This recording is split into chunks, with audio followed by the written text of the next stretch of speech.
Welcome back दोस्तों, criminal mind की इस खौफनाक सीरीज में पिछली बार हमने बात की थी उस घर की जहां हर जश्न के बाद आती थी एक मौत की खबर।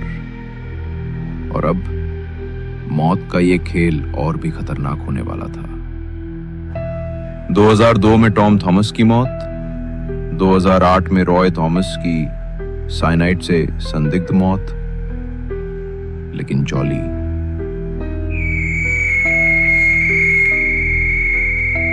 हमेशा शांत, चेहरे पे वही मासूम मुस्कान, जैसे कुछ हुआ ही नहीं।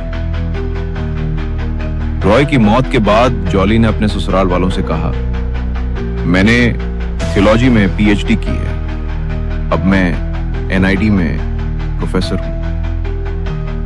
सबने यकीन कर लिया। वो हर दिन अच्छे कपड़े पहनकर लैपटॉप लेके घर से निकलती थी, लेकिन कोई नहीं जानता था वो जाती कहां थी। अब आइए 2011 में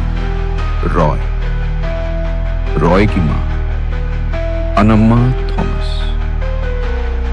एक दिन उसने जॉली से कहा, मैंने तुम्हारी कॉलेज और जॉब के बारे में पड़ताल की है, तुम झूठ बोल रही हो। और बस अगले ही दिन अनम्मा की भी मौत हो गई। फिर वही पैटर्न, खाना खाने के बाद अचानक उल्टी, बेहोशी और मौत।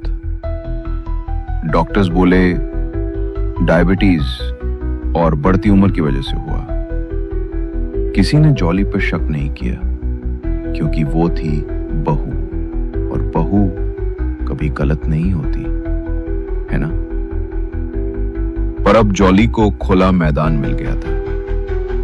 ससुर की प्रॉपर्टी, पति की पेंशन और सास के जेवर, सब कुछ जॉली के नाम हो चुका था। और तभी 2014 में आती है अगली मौत।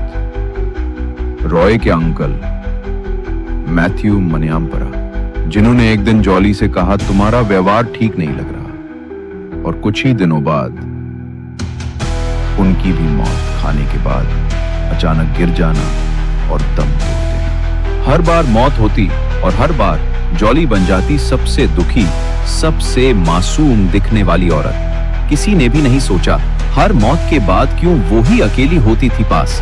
हर बार वही खाना बनाती थी, हर बार वही सबसे पहले पहुंचती थी और हर बार बच निकलती थी। पर अब तक किसी ने एफआईआर नहीं की थी, कोई शक तक नहीं कर रहा था। पर ये चुप्पी ज्यादा देर तक नहीं रहने वाली थी।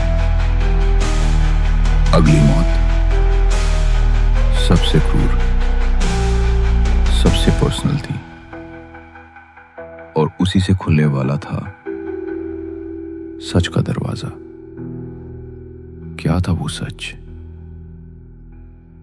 जानिए अगले एपिसोड में।